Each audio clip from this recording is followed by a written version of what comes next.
Il fait froid, ça fait un mois que j'ai pas fait de vidéo. Et la course, c'est dans moins d'une semaine à compter du moment où je tourne cette vidéo. En un mois, j'ai pas non plus rien fait. J'ai juste pas fait de vidéo, c'est tout. Il y a des trucs que j'ai pas filmé parce que ça valait pas le coup d'y montrer juste pour ça. Je vais d'abord t'expliquer ce qui s'est passé et ensuite je te mettrai des images de ce qu'on a fait. Donc déjà aujourd'hui, mon super garagiste il m'a enfin refait la ligne d'échappement. Elle a rien à voir avec ce que j'avais avant, l'espèce de tube qui sortait un peu en latéral. J'ai changé de snap-off sur la voiture, tu sais le moyeu où t'enlèves le volant. On a refait aussi le durite de frein, on a eu des petites galères. Tu verras bien les petites images après.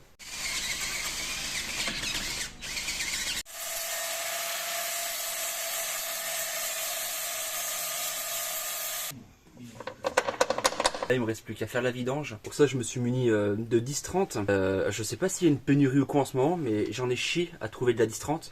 Sur Caro et Todoc, à part de la 10-30 agricole, il n'y a pas de 10-30 classique, on va dire. Ou alors c'est de la 10-30 pour moto que j'ai trouvé facilement. Avant la vidange, je vais y foutre... bon, c'est à l'envers, mais c'est un nettoyant vidange. Parce que là, actuellement, en fait, j'avais plus d'huile.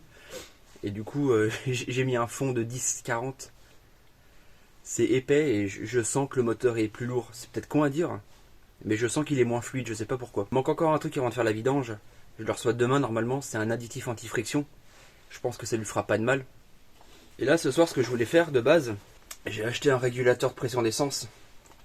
Alors, tu vois, dedans, il y a juste les raccords. D'ailleurs, il y a deux raccords AN10, j'ai bien rigolé. Mais tu peux voir que dedans, c'est vide. Je l'ai prémonté déjà, mais je l'ai pas vraiment installé en fait. La raison, elle est simple, c'est que les bouts de durite d'essence que j'avais, ils sont pas assez longs par rapport à là où j'ai foutu le régulateur de pression d'essence. Le mieux, c'est que je te montre.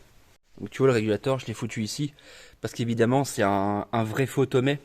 C'est un Tomei chinois, c'est pas le Tomei anglais. Et comme j'ai moyen en confiance, tu vois, en ce qui vient un peu de AliExpress Performance, tu me diras que c'est con parce que je l'ai acheté, alors que j'aurais foutu 10 € de plus, j'aurais pu avoir un vrai régulateur de pression d'essence. Mais j'ai préféré le foutre ici, au cas où il y a une petite fuite d'essence ou que le machin il est pas étanche, bah que ça coule là. Parce que tu vois, mon régulateur de pression d'origine il est ici. Et si ça se met à pisser l'essence à cet endroit là, que ça vient couler sur le collecteur ou le bas moteur qui est bouillant. Et ce régulateur de pression, je vais pas te mentir, en cumulé, j'ai dû passer au moins 2 heures à regarder, à faire des espèces de montage à blanc, voir où j'allais le poser et tout. Ce qui irait le mieux, ce serait de redégager la boîte à air d'origine et de remettre le cornet. Comme ça, j'aurais plus de place. Et peut-être le mettre par ici. Parce que ce qui m'emmerde, en fait, c'est les durites d'essence, tu vois. J'ai pas beaucoup de longueur en rab. Et il y avait aussi la dépression qui se met ici, tu vois. Qui est là. J'ai pas beaucoup de maniabilité avec la dépression d'essence. Donc là, l'histoire, c'est que je vais pas monter le régulateur de pression d'essence ce soir. Je vais me démerder pour trouver de la durite d'essence, de récupération, parce que je vais pas acheter ça, ça sert à rien du tout. Normalement, j'ai trouvé quelques longueurs de durite d'air comprimé pour pouvoir faire la dépression. Et normalement, j'ai mesuré, elle est censée faire la longueur jusque là-bas. C'est faux, j'ai pas mesuré du tout. J'ai pris au pif. Et pour ce qui est de raccorder la durite d'essence supplémentaire, j'ai des raccords mâles, comme ça. Le truc, c'est que je sais pas par où aussi faire passer les durites d'essence. Parce que l'idéal, ce serait entre les deux rampes d'injection, tu vois.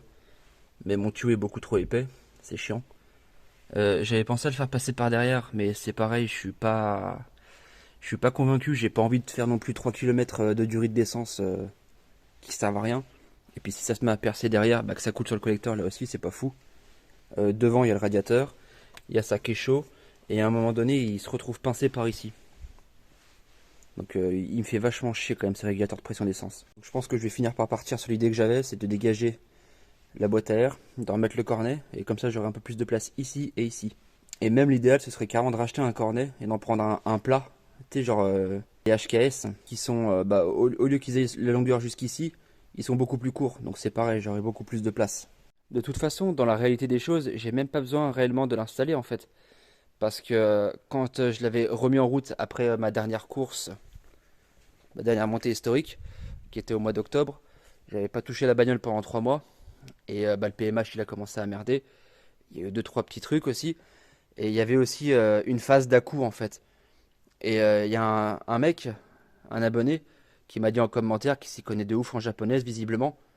que les à-coups sur les japonaises, il n'y a pas à chier. C'est obligatoirement le régulateur de pression d'essence. Après tout ce que j'ai fait en amont. Donc je l'ai écouté, j'ai un peu tardé à l'acheter, mais je l'ai écouté.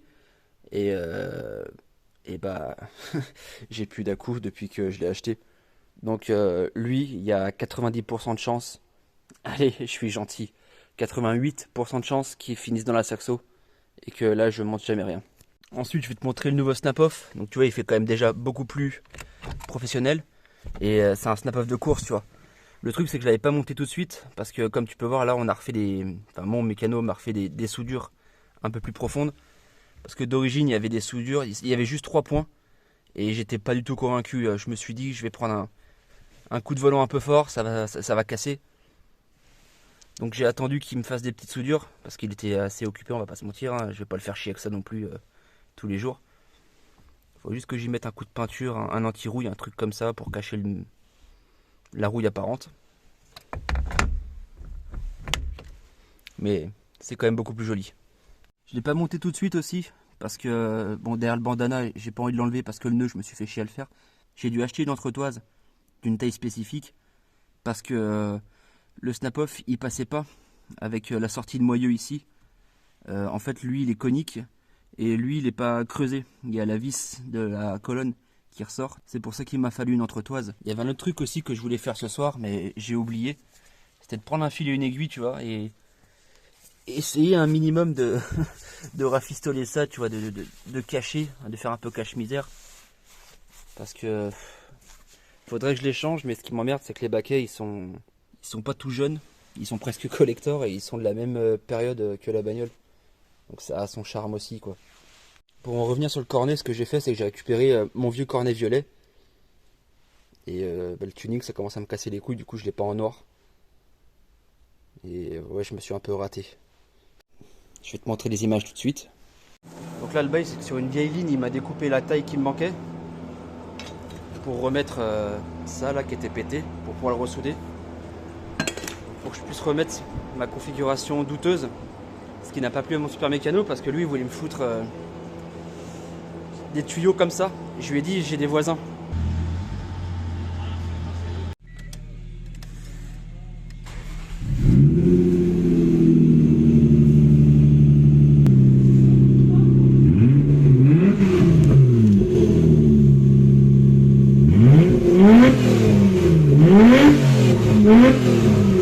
Du coup voilà, je suis content, j'ai pu faire ce que je voulais faire la dernière fois. La démarrer juste en sortie de kata. Bon, du coup ça part de là, on a refait un petit coude. Demi-inox, ou même tiers inox. Et là c'est là que et le subterfuge, c'est que tu crois que derrière j'ai un pot. Que nenni. Et là fixation sourcil en bloc, très rudimentaire avec une tige filetée, comme j'aime. Nickel. Donc tu peux voir que ça ressemble à un pot d'échappement, mais c'est pas un pot d'échappement. J'ai aussi dégagé tous ces putains de vieux autocollants tuning. Bon, j'en ai laissé 2-3 qui ont une signification. Mais tous les slaps qui étaient là, je les ai dégagés. Bon, j'ai envie de te dire que c'est tout pour ce soir. Sauf que j'ai rien fait du tout ce soir. Cette vidéo, elle servait juste de tampon entre la précédente, où il s'est pas passé grand chose non plus d'ailleurs, et la course qui est à la fin de la semaine. C'était surtout un énorme débrief de ce qui s'est passé en un mois aussi. Et aussi une autre raison pour laquelle j'ai pas fait de vidéo depuis un mois. C'est parce que TikTok m'a striké 16 vidéos. Alors il y en a peut-être 2-3, je veux bien, c'est il y a peut-être des musiques, tu sais, à la rigueur, parce que je comprends. Il y en a une, c'était une musique de TikTok, ça c'est pas logique, sauf qu'il y en a d'autres. J'ai essayé, depuis que je me suis fait strike la dernière fois, d'être le plus neutre possible, tu vois.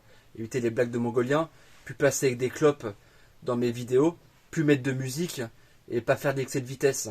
Celles-là, en l'occurrence, elles se sont fait niquer, tu vois. Bah, celles où j'avais pas fait tout ça, c'est celles qui se sont fait niquer. Donc ça m'a un peu cassé les couilles. Bref, j'arrête de faire les chouineuses. Là, comme je te dis en début de vidéo, il me reste plus que la vidange à faire, avec le nettoyant, et le filtre à huile tout neuf. Parce qu'en 4 ans que j'ai la bagnole, j'ai jamais fait une seule vidange. La raison, elle est simple. Elle me bouffe tellement d'huile que tous les 100 km, je remets 1 litre d'huile.